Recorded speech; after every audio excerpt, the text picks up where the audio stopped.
ओम ये नाक्षर समाम्नाय मधिगम्य महेश्वरात् कृत्स्नं व्याकरणं प्रोक्तं तस्मै पाणिनये नमः।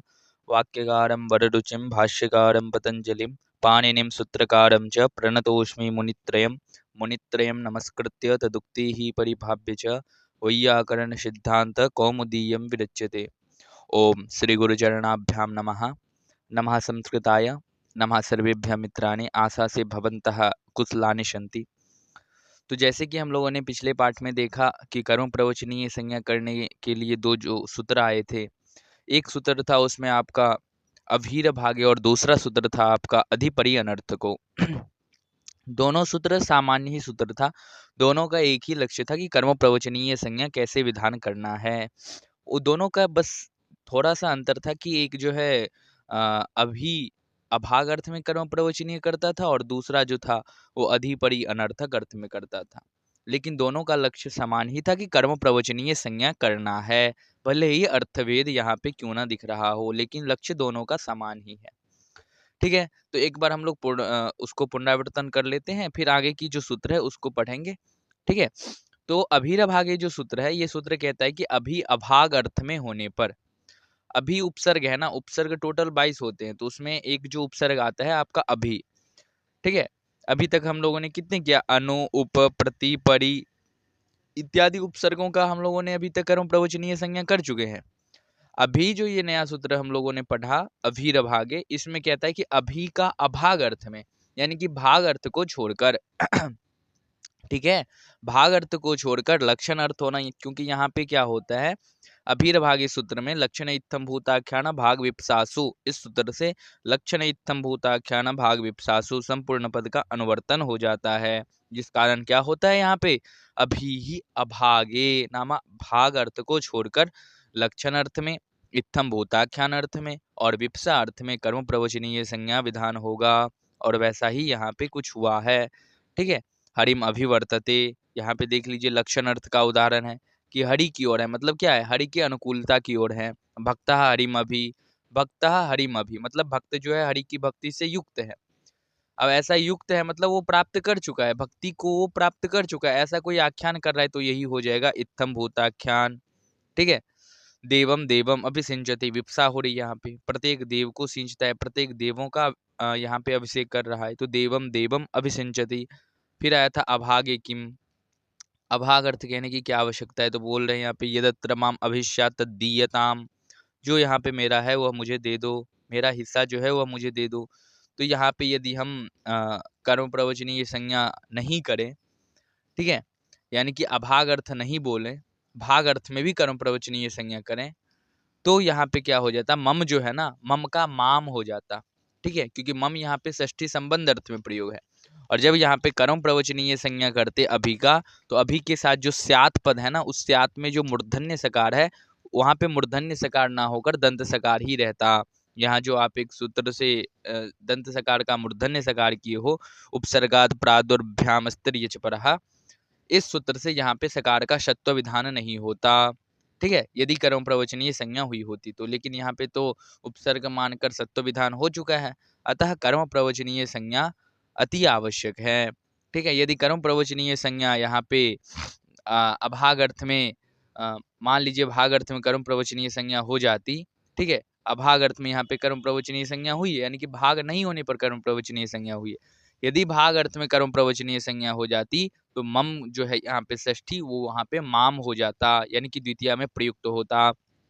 उसके बाद वहाँ जो है आपका अभिस्यात, अभिस्यात में क्या है, दंत सकार का प्रयोग है, लेकिन वहाँ पे उपसर्ग मानकर उपसर्गाद प्रादुर्भ्याम स्तरीय परहा सूत्र से क्या हुआ है, उपसर्ग के बाद यदि सकार हो, अस धातु का स्ति, अस धातु का यदि सकार हो दंत सकार, तो उस दंत सकार का क्या हो जाता है, मूर्धन्य सकार हो जाता है। इसलिए यहाँ पे मूर्धन्य सकार, यहाँ पे सकार का षत्व विधान हो गया है।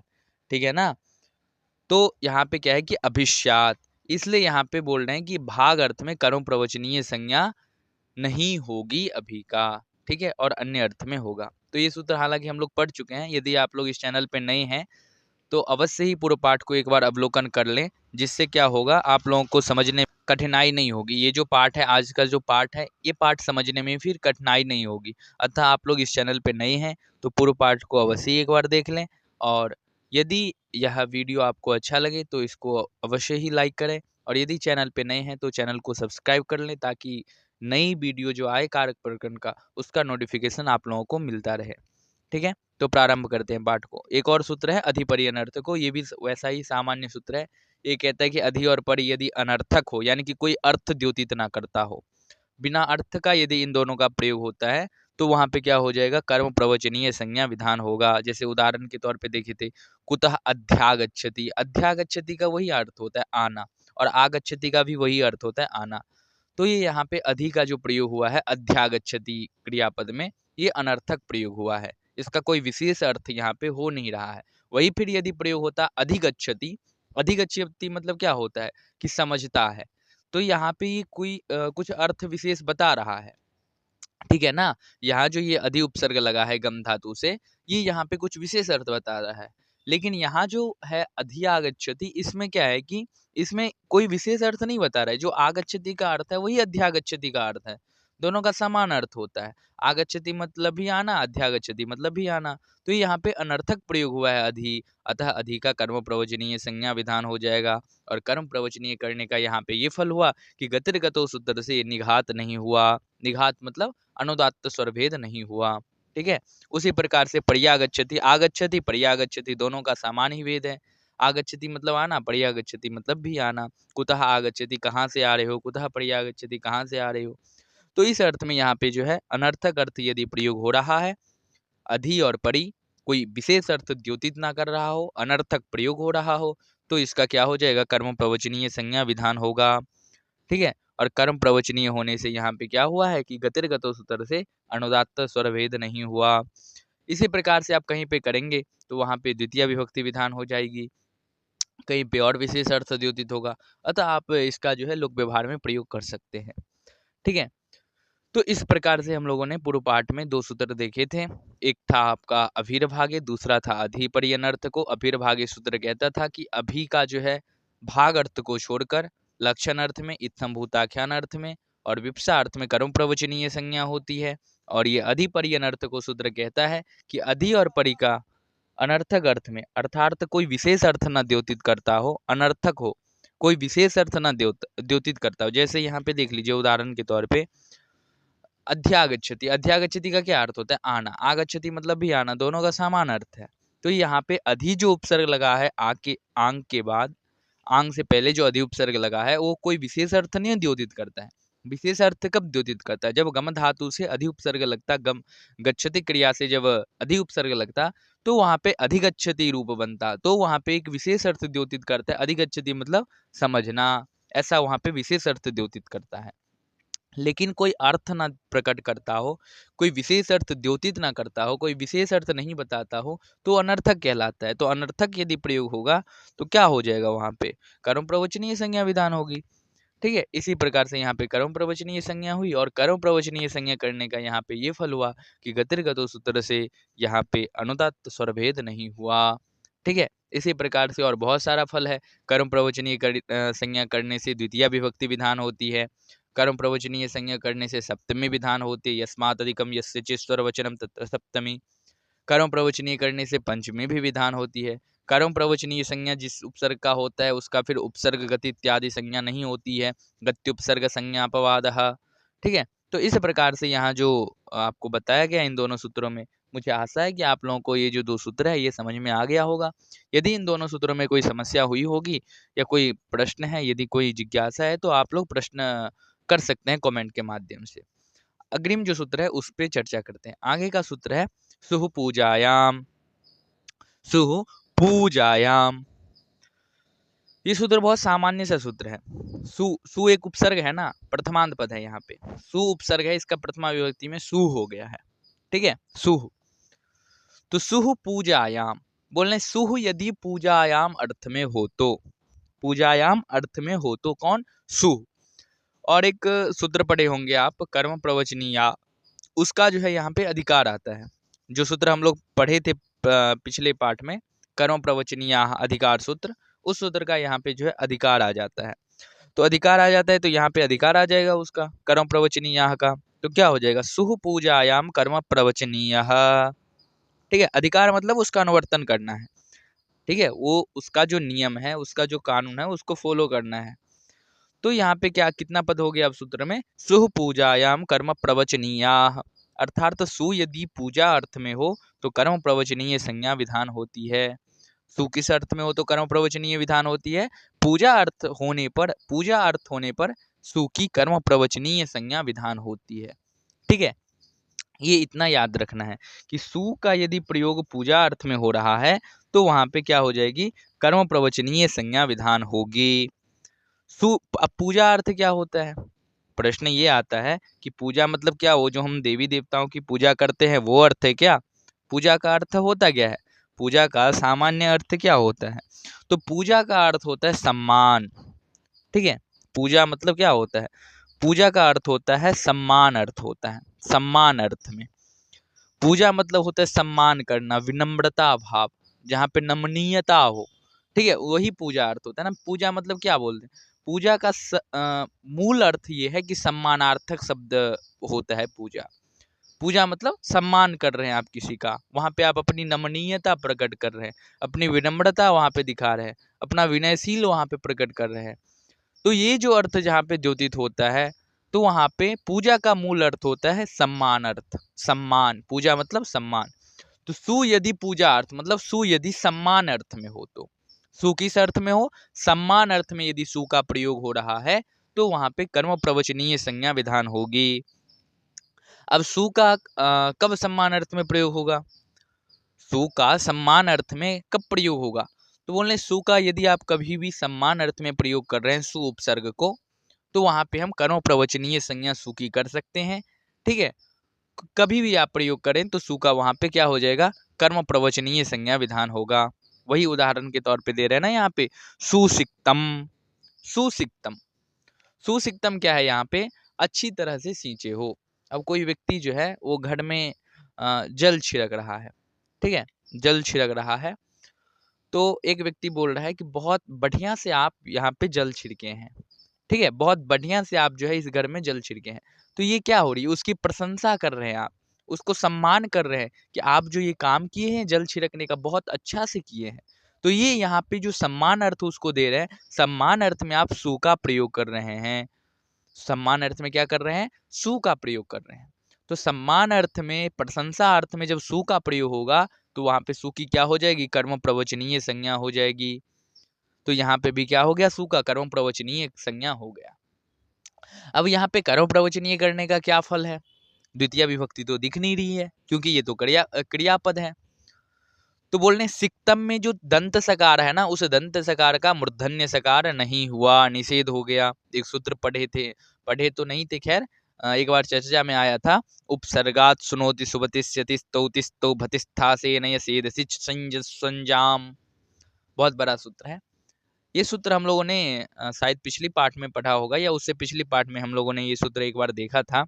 इसमें कहता है ये सूत्र कि उपसर्ग के बाद सुनोति सुबति स्यति स्तौति स्तः, ठीक है, स्था से नय सेद सिच इत्यादि यदि धातु का प्रयोग हो रहा है तो इसमें जो दंत सकार है उस दंत सकार का मूर्धन्य सकार आदेश हो जाएगा, यानी कि दंत के स्थान पे मूर्धन्य आदेश हो जाएगा। तो यहाँ पे भी जो सिक्त है ना, सिक्त मतलब सेचन अर्थ में प्रयोग होता है, तो ये तो उस सूत्र में आता है। तो सींचन अर्थ में जो ये सिक्त यहाँ जो प्रयोग है, सेचन सिंच धातु है।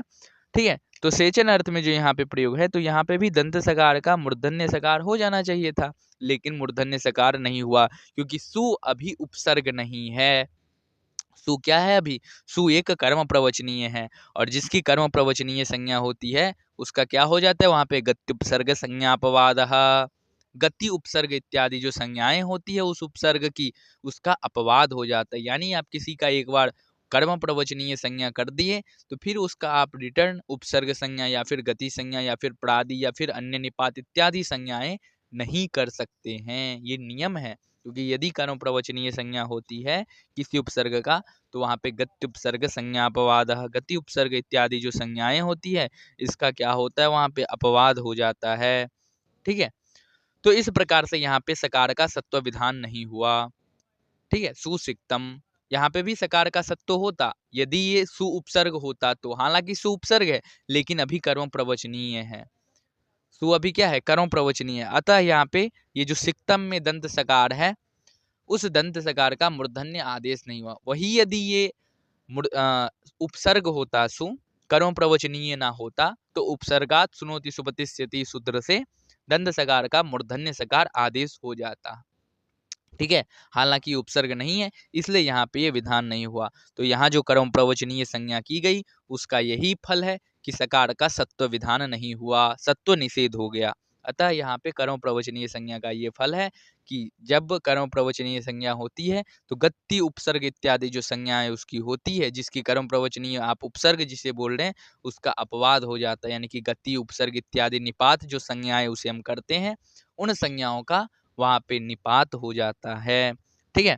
दूसरा उदाहरण दे रहे हैं, सुस्तुतम अच्छी तरह से स्तुति कर रहे हो या किया गया आपके द्वारा, सुस्तुतम। अब मान लीजिए कि कहीं पे पूजा पाठ हो रही है या भगवान की स्तुति कर रहे हैं आप, तो आप स्तुति की बहुत बढ़िया से एकदम स्वर में किए स्तुति, बहुत बढ़िया लय है आपका, बहुत बढ़िया से स्तुति गाए हैं। तो कोई व्यक्ति आपको बोल रहा है स्तुति समाप्त होने के बाद बहुत बढ़िया से आप स्तुति किए हैं, तो ये आपकी क्या कर रहे हैं, वो व्यक्ति आपकी प्रशंसा कर रहे हैं कि आप जो है बहुत बढ़िया से स्तुति किए हैं, इसके लिए आपकी प्रशंसा कर रहे हैं, आपको सम्मान दे रहे हैं। ठीक है। यहाँ पे आपको वहाँ ये हीन अर्थ में नहीं देख रहे हैं, आपको यहाँ पे सम्मान दे रहे हैं, प्रशंसा कर रहे हैं। तो प्रशंसा अर्थ जहाँ पे होगी, सम्मान अर्थ जहाँ पे द्योतित होगा, विनम्रता भाव जहाँ पे द्योतित होगा, वहाँ पे क्या हो जाएगा, सु का जो है सु पूजा अर्थ में यदि प्रयोग होगा, सम्मान अर्थ में यदि सु वहां पे प्रयोग हो रहा है तो सु का कर्म प्रवचनीय संज्ञा हो जाएगा। स्तुतम, स्तुतम मतलब ठीक है स्तुति किए हो, लेकिन सुस्तुतम यानी कि बहुत बढ़िया से स्तुति किए हो आप। स्तुतम मतलब होता है ठीक है स्तुति किए हैं आप, बढ़िया किए हैं, लेकिन सुस्तुतम, सुस्तुतम मतलब और बहुत बढ़िया से किए हो आप। ठीक है ना, बहुत बढ़िया से किए हो आप। तो ये जो अर्थ यहाँ पे द्योतित होती है, ये यहाँ पे बहुत बढ़िया प्रशंसा अर्थ में द्योतित हो रहा है आपके लिए। लेकिन यदि कभी निंदा अर्थ में प्रयोग हो जाएगा तो वहां पे नहीं होगा। पूजा अर्थ होना चाहिए, पूजा मतलब सम्मान प्रशंसा ये अर्थ होनी चाहिए। निंदा अर्थ में हो गया, ग्लानि अर्थ में हो गया, तो वहां पे कर्म प्रवचन ये नहीं विधान होती है। तो यहाँ पे आपके लिए प्रशंसा अर्थ में कर रहे हैं, तो यहाँ पे भी कर्म प्रवचनीय संज्ञा सु की हो गई। और सु से जो युक्त है स्तुतम, उसमें जो सकार है उस सकार का सत्व विधान नहीं हुआ, उस सकार का क्या हुआ, सत्व विधान नहीं हुआ। तो यहाँ जो आप उपसर्गा सुनोति सुबतिष्यति इस सूत्र से सकार का सत्व विधान करने वाले थे, यहाँ पे भी सत्व विधान नहीं हुआ, क्योंकि ये सुस्तुतम में जो सु है वह एक उपसर्ग नहीं बल्कि वह एक कर्म प्रवचनीय संज्ञक है। यदि वह उपसर्ग होता तो वहां पे आप सकार का सत्व विधान कर सकते थे, लेकिन वह एक उपसर्ग नहीं, वह एक कर्म प्रवचनीय है। अतः वहां पे सकार का सत्व विधान नहीं हुआ। उपसर्गात सुनोति सुबति स्तौति, उपसर्गात सुनोति सुबति स्यति स्तौति इस सूत्र से। ठीक है। तो इस प्रकार से ये जो सूत्र है आपका कहता है कि सु यदि पूजा अर्थ में प्रयोग करें, पूजा मतलब सम्मान अर्थ होना चाहिए। ठीक है। पूजा अर्थ मतलब ये नहीं कि पूजा कर रहे हैं भगवान उस अर्थ में प्रयोग हो, भगवान की पूजा कर रहे हैं, देवी देवताओं की पूजा कर रहे हैं उस अर्थ में प्रयोग कर रहे हैं, वो नहीं। अब मान लीजिए आप देवी देवताओं की पूजा कर रहे हैं, अब पूजा वहां पे पूजा मतलब वही होता है सम्मान। अब वहां पे पूजा कर रहे हैं और निंदा कर रहे हैं भगवान की, वहां पे ग्लानि की बात कर रहे हैं, उस सु का आप अन्य अर्थ में प्रयोग करें, भले ही आप पूजा कर रहे हैं वहां पे, लेकिन वो पूजा सम्मान अर्थ में नहीं कर रहे हैं, निंदा कर रहे हैं, ग्लानि कर रहे हैं, द्वेष है मन में, अलग भावना है, तो वहां पे सु को आप कर्म प्रवचनीय नहीं कर सकते हो। सु का कर्म प्रवचनीय तभी होगा जब वो पूजा अर्थ मतलब सम्मान अर्थ में प्रयोग हो, प्रशंसा अर्थ में प्रयोग हो, विनम्रता भाव अर्थ में प्रयोग हो, नमनीयता भाव अर्थ में प्रयोग हो, तो वहां पे सु की कर्म प्रवचनीय संज्ञा होती है। लेकिन आप द्वेष है मन में, ग्लानि है मन में, निंदा कर रहे हैं, उस अर्थ में यदि सु का प्रयोग कर रहे हैं तो वहां पे कर्म प्रवचनीय संज्ञा विधान नहीं होती है। ठीक है ना। कर्म प्रवचनीय संज्ञा वहीं पे विधान होगी जहां पे सु किस अर्थ में प्रयोग हो, पूजा अर्थ में, अर्थात सम्मानार्थक प्रयोग हो, तो ही वहां पे कर्म प्रवचनीय विधान होगी। ठीक है। वही आगे बता रहे हैं कि अनुपसर्गात्वा न शह, अनुपसर्गात्वात न सह, यहाँ पे उपसर्ग नहीं है, जिसके कारण, जो कि मैं आपको पहले बता चुका हूँ कि यहाँ जो ये कर्म प्रवचनीय संज्ञा हुए हैं उसका यही फल है कि ये उपसर्ग नहीं है। सु जो है यहाँ पे सु एक उपसर्ग नहीं है, सु उपसर्ग है, लेकिन यहाँ पे उपसर्ग नहीं है, यहाँ पे ये कर्म प्रवचनीय है। उपसर्ग टोटल 22 है ना, प्रॉपर आप समनो निर्दुष दुर्भी यांगनी यदि अपयति सु भी एक आता है वहां पे। तो सु उपसर्ग है, लेकिन यहाँ पे वो उपसर्ग नहीं है। तो अनुपसर्गात्वात् न सह, यानी कि उपसर्ग नहीं होने के कारण यहाँ पर सकार का षत्व विधान नहीं हुआ है। अनुपसर्गात्वात् न सह न शह, ठीक है। अनुपसर्ग होने के कारण यहाँ पे क्या हुआ है, सकार जो सुसिक्तम में जो सकार है, सुसिक्तम शिक्तम में जो सकार है दंत सकार, उस दंत सकार का मूर्धन्य सकार आदेश नहीं हुआ। सुस्तुतम, सुस्तुतम में जो सकार है स्तुतम, उस सकार का क्या हुआ है, मूर्धन्य सकार आदेश नहीं हुआ है, ठीक है। तो ये यहाँ पे अर्थ है, प्रयोजन यही है कि सकार का सत्व विधान नहीं हुआ, सत्व निषेध हो गया। क्यों निषेध हुआ, क्योंकि जब किसी का कर्म प्रवचनीय संज्ञा होता है तो गत्युपसर्ग संज्ञापवाद, गति उपसर्ग इत्यादि संज्ञाएं की क्या होती है, अपवाद हो जाती है। अतः यहाँ पे गत्युपसर्ग संज्ञा नहीं हो सकती है, ठीक है। वही आगे बता रहे हैं कि पूजायाम किम, बोले पूजायाम कहने की क्या आवश्यकता है। यहाँ पे आप जो बोल रहे हो सु का पूजा अर्थ में कर्म प्रवचनीय संज्ञा होनी चाहिए, तो पूजा अर्थ में क्यों बोलना है, किसी अर्थ में हो तो चलेगा, चाहे वो निंदा अर्थ में हो, चाहे वो किसी अन्य अर्थ में हो। सु का हम प्रयोग करेंगे तो हम कर्म प्रवचनीय कर देंगे। बोले ठीक है, पूजायाम आप बोल रहे हो किम, तो पूजायाम को हटा दो सूत्र से। ये जो प्रकृत सूत्र यहाँ पे लिखा गया है, इस सूत्र से आप पूजायाम शब्द को हटा दो, फिर पता चलेगा सु का क्या महत्व होता है। क्योंकि कोई भी व्यक्ति, मैं पहले ही बता चुका हूँ, कोई भी वस्तु का मूल्य तब पता चलता है जब वो आपके पास ना हो। तो हटा दो सु को, तब पता चलेगा कि क्या होती है सु की पूजा। पूजा को हटा दो, तब पता चलेगी कि पूजा की क्या वैल्यू है। तो पूजा को हटा देंगे तो क्या बता रहे हैं, यहाँ पे उदाहरण दे रहे हैं, सुसिक्तम किम तवत्र क्षेपोयम। अब यहाँ जो सुसिक्तम किम तवत्र, ये यहाँ पे प्रशंसा अर्थ नहीं है, ये यहाँ पे निंदा अर्थ है, ये यहाँ पे ग्लानि अर्थ है, ठीक है ना। यहाँ जो सुसिक्तम किम तवत्र प्रयोग है, ये यहाँ पे प्रशंसा अर्थ नहीं है। आपको दिख रहा होगा प्रशंसा है, लेकिन ये प्रशंसा नहीं है। यहाँ पे ये कहना क्या चाहते हैं, इसका भाव ये है कि अच्छी तरह से तुमने सींची है क्या, यहाँ पे कहने का यही अर्थ है यहाँ पे कि अच्छी तरह से क्या तुमने सींची है यहाँ पे। मतलब कोई एक व्यक्ति जो है वो पानी से सेचन किया, ठीक है, पानी कहीं पे छिड़का है रूम में। अब कोई एक व्यक्ति आया है और पूछ रहा है, क्या तुमने यहाँ पे पानी से सेचन की है, क्या तुमने यहाँ पे पानी से सेचन की है। तो यहाँ पे क्या प्रशंसा हो रही है क्या, ये यहाँ पे निंदा हो रही है। मतलब कहने का ये भाव है यहाँ पे उस व्यक्ति का कि कैसे तुम सेचन किए हो, सेचन तुम कैसे किए हो, ऐसे सेचन किया जाता है, ये यहाँ पे कहने का अर्थ है। लेकिन कह क्या रहे हैं, क्या तुमने यहाँ पे सेचन की है, सुसिक्तम किम तवत्र, तेरे द्वारा क्या यहाँ पे तुमने यहाँ पे जो है सेचन की है क्या। तो ये यहाँ पे प्रशंसा अर्थ नहीं है, ये निंदा अर्थ है। वही बता रहे ना कि क्षेपः अयम, क्षेपो नाम निंदा, क्षेपो नाम ग्लानि। यहाँ पे क्षेप अर्थ में, निंदा अर्थ में, यहाँ पे प्रशंसा नहीं हो रही उस व्यक्ति की जो सेचन किया है, वो यहाँ पे ग्लानि अर्थ में प्रयोग है कि कैसे तुमने यहाँ पे सेचन किया है, कैसे तुम सींचे हो, थोड़ा पानी उधर गिरा दिए, थोड़ा इधर गिरा दिए, ऐसा सेचन किया जाता है। सुसिक्तम किम तवत्र, ऐसा सेचन किया जाता है यहाँ पे। तो ये यहाँ पे निंदा अर्थ में प्रयोग है, उसकी निंदा की जा रही है। जो व्यक्ति वहां पे सेचन किया है, उस व्यक्ति का वहां पे निंदा की जा रही है, ठीक है। तो निंदा अर्थ जब प्रयुक्त होगा तो वहां पे कर्म प्रवचनीय संज्ञा विधान नहीं होगी। क्यों नहीं होगी, क्योंकि केवल और केवल पूजा अर्थ में ही कर्म प्रवचनीय संज्ञा विधान होती है। अतः यहाँ पे निंदा अर्थ में कर्म प्रवचनीय विधान नहीं होगी, इसलिए यहाँ पे कर्म प्रवचनीय विधान नहीं हुई है। और कर्म प्रवचनीय विधान नहीं हुई तो सिक्तम में जो दंत सकार था, उस दंत सकार का मूर्धन्य सकार हो गया। किस सूत्र से, तो आप लोग कमेंट के माध्यम से बताइएगा कि किस सूत्र से यहाँ पे दंत सकार का मूर्धन्य सकार हुआ है, ठीक है। तो ये जो यहाँ पे सुसिक्तम किम तवत्र, ये जो यहाँ पे बताए हैं, ये निंदा अर्थ में प्रयोग है, ये सम्मान अर्थ में नहीं है। क्योंकि ये इसका क्या भाव है, सुसिक्तम किम तवत्र, क्या तेरे द्वारा यहाँ पे सींची गई है, मतलब क्या तुमने यहाँ पे सींची है क्या, मतलब कैसे सींचे हो, थोड़ा पानी उधर गिरा दिए, थोड़ा इधर गिरा दिए, ये अर्थ है यहाँ पे। ये उसकी निंदा की जा रही है, प्रशंसा नहीं है। प्रशंसा ये होती कि सुसिक्तम, सुसिक्तम, सुसिक्तम मतलब बहुत अच्छे से सींचे हो। सुसिक्तम सम्यक रूपेण, बहुत बढ़िया से यहाँ पे सेचन किए हो, लेकिन सुसिक्तम किम तवत्रा, मतलब कैसे सेचन किए हो यहाँ पे, कैसे यहाँ पे सेचन किए हो। तो ये यहाँ पे जो है निंदा अर्थ में प्रयोग है। तो निंदा अर्थ में यदि सु का प्रयोग होगा तो वहाँ पे कर्म प्रवचनीय संज्ञा विधान नहीं हुआ, इसलिए यहाँ पे कर्म प्रवचनीय विधान नहीं हुआ। तो कर्म प्रवचनीय ना विधान होगा तो ये उपसर्ग ही रहेगा, और उपसर्ग होने के कारण उपसर्गात सुनोति सुबते, ये जो सूत्र है, इस सूत्र से सकार का सत्व विधान हो गया। ठीक है, यहाँ पे क्या हुआ है, सकार का सत्व विधान होगा, इसलिए यहाँ पे सुषिक्तम प्रयोग है। ठीक है, सुषिक्तम मूर्धन्य सकार प्रयोग है।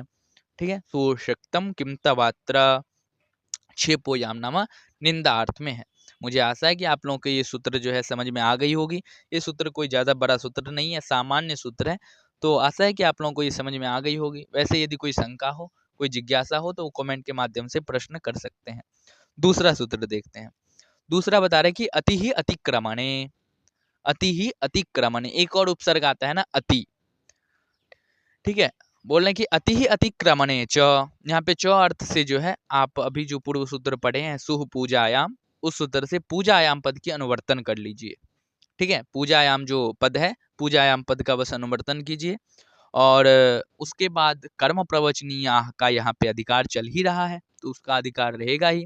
तो सूत्र में कितना पद हो जाएगा, अति ही अतिक्रमणे च पूजायाम, अति ही अतिक्रमणे च पूजायाम कर्म प्रवचनीय, यानी कि अति यदि अतिक्रमण अर्थ में हो, पूजा अर्थ में हो, तो वहां पे कर्म प्रवचनीय संज्ञा विधान होती है। यानी कि वो अतिक्रमण अर्थ में हो या फिर पूजा अर्थ, दोनों में से किसी भी अर्थ में द्योतित होने पर उसकी क्या होती है, कर्म प्रवचनीय संज्ञा विधान होती है। ठीक है ना।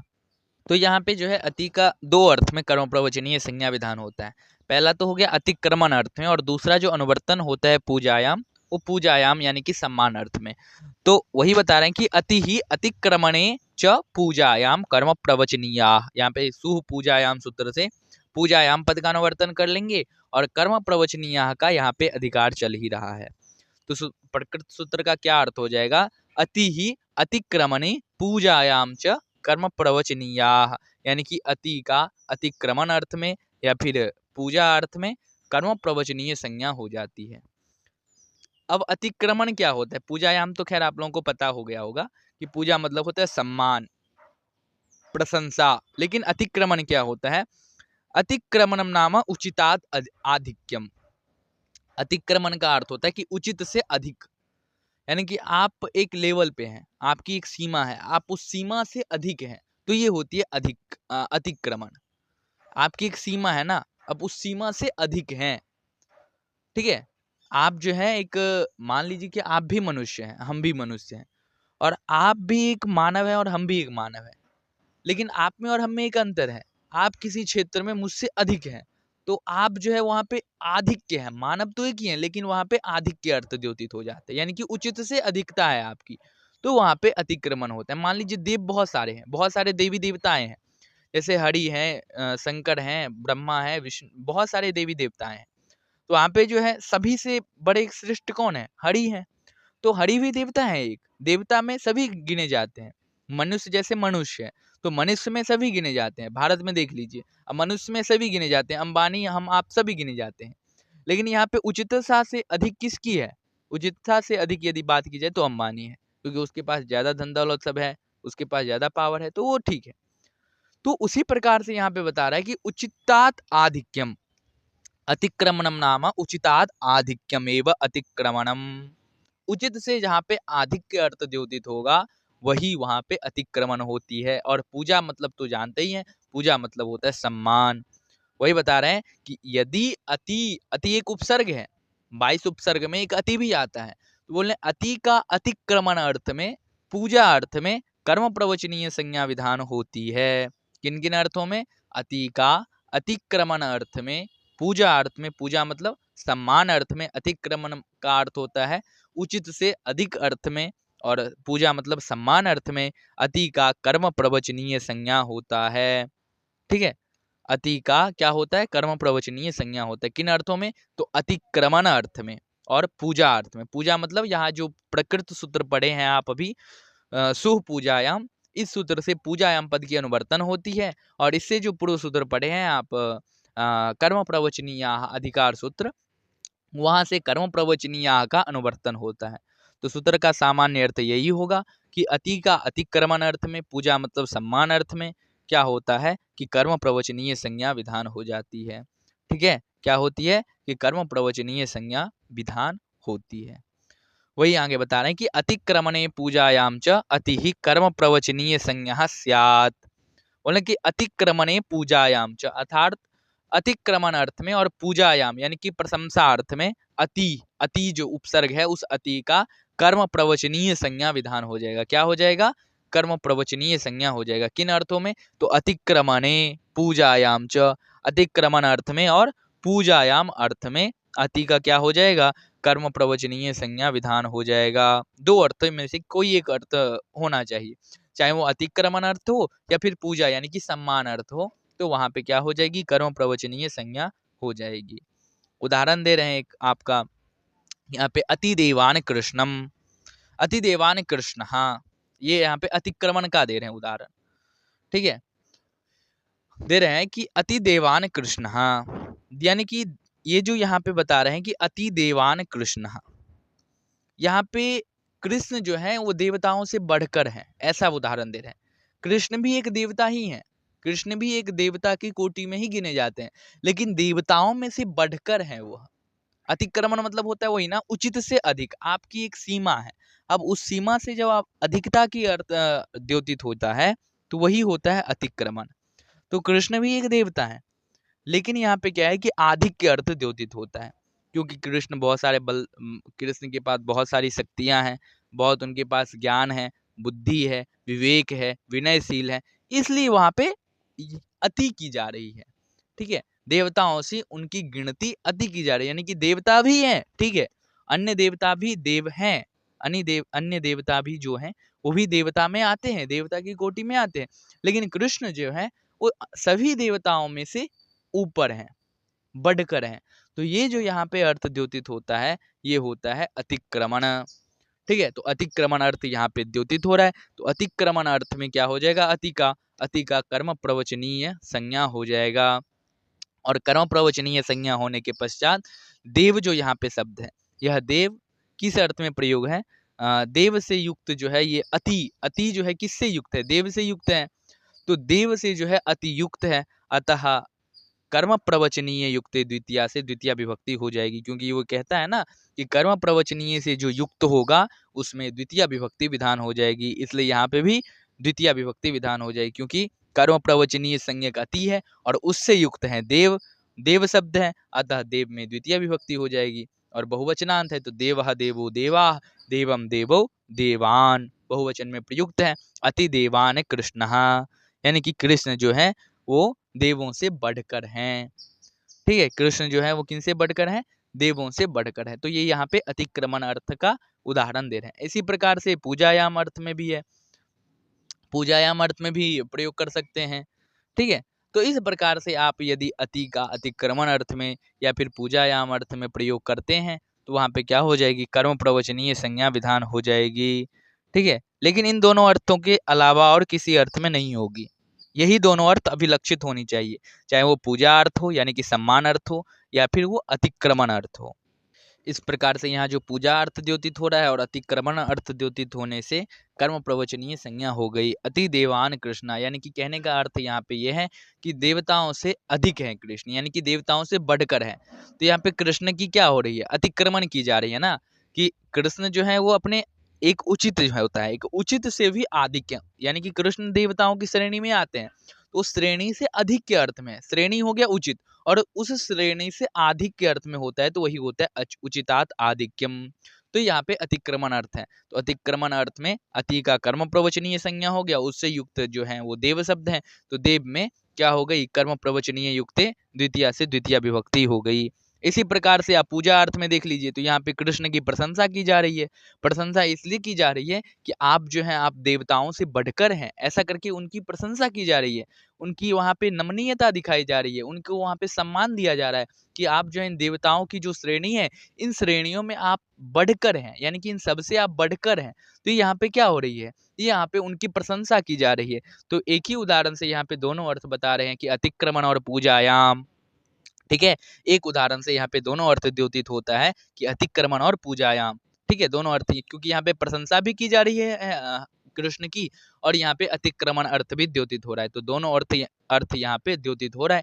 इसलिए यहाँ पे इससे युक्त जो देव शब्द है, अति से युक्त कौन है, देव शब्द है। तो देव की क्या हो जाएगी, कर्म प्रवचनीय, कर्म प्रवचनीय युक्ति द्वितीया से द्वितीय विभक्ति हो जाएगी, और अति का कर्म प्रवचनीय संज्ञा हो जाएगा किस सूत्र से, तो अतिक्रमणे, ठीक है। अति अतिक्रमणे च, इस सूत्र से कर्म प्रवचनीय संज्ञा हो जाएगा, और कर्म प्रवचनीय युक्ति द्वितीय से द्वितीय विभक्ति विधान हो जाएगी, ठीक है। इस प्रकार यहाँ पे जो है द्वितीय विभक्ति विधान हो गई देव शब्द में। देव बहुवचनांत शब्द है, इसलिए देव शब्द का द्वितीय बहुवचन में देवान रूप बनता है, इसलिए यहाँ पे देवान प्रयुक्त है। तो अति देवान कृष्ण, अर्थात कृष्ण जो है वो देवों से बढ़कर हैं। तो कृष्ण की यहाँ पे प्रशंसा भी की जा रही है और अतिक्रमण भी हो रहा है। तो इस अर्थ में यदि अतिक्रमण अर्थ में, पूजा अर्थ में अति उपसर्ग का प्रयोग हो रहा है, तो अति का कर्म प्रवचनीय संज्ञा विधान हो जाएगा। उसी प्रकार पिछले सूत्र में भी हमने देखा था कि सु का यदि पूजा यानी कि सम्मान अर्थ में प्रयोग हो रहा है, तो कर्म प्रवचनीय संज्ञा विधान हो जाएगा, ठीक है। तो इस प्रकार से ये जो सूत्र है, आज का जो पाठ है, इस पाठ में हमने देखा कि कैसे कर्म प्रवचनीय संज्ञा विधान होती है अतिक्रमण अर्थ में, पूजा अर्थ में। इस पाठ में हम लोगों ने मूल रूप से 2 सूत्र पढ़े हैं। पहला सूत्र पढ़े सुपूजायाम, ये सूत्र कहता था कि सु यदि पूजा अर्थ में प्रयोग हो रहा हो, यानी कि प्रशंसा अर्थ में प्रयोग हो रहा है, तो उसकी कर्म प्रवचनीय संज्ञा हो जाएगी। और दूसरा सूत्र हम लोगों ने पढ़ा कि अतिरतिक्रमणे च पूजायाम, अर्थात अति का अतिक्रमण अर्थ में और पूजा अर्थ में कर्म प्रवचनीय संज्ञा विधान हो जाती है।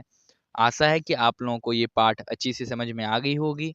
यदि इस पाठ में कोई शंका है, कोई प्रश्न है, तो अवश्य ही आप लोग कमेंट के माध्यम से प्रश्न पूछ सकते हैं। कोई ऐसा शब्द हो जो समझ में ना आया हो, तो अवश्य रूप से आप लोग जो है कमेंट के माध्यम से प्रश्न करें।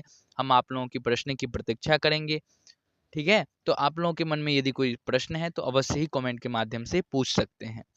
और यदि आप लोग इस चैनल पे नए हैं तो चैनल को सब्सक्राइब कर लें। यदि यह पाठ आप लोगों को अच्छा लगे तो इसे लाइक करें और अपने मित्रगणों के पास अवश्य ही भेजें।